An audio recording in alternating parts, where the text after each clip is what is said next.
మారేడుమిల్లి లోయలోకి దూసుకుపోయిన కొత్త Ertiga car.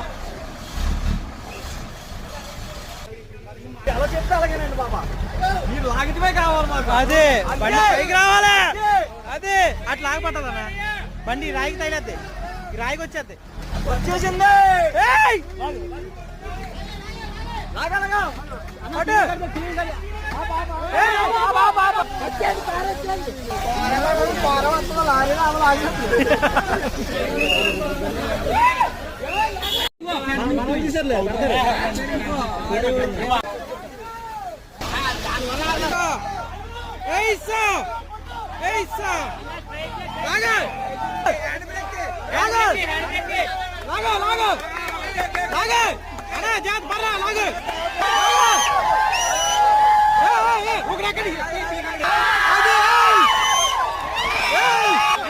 చెప్పుకో.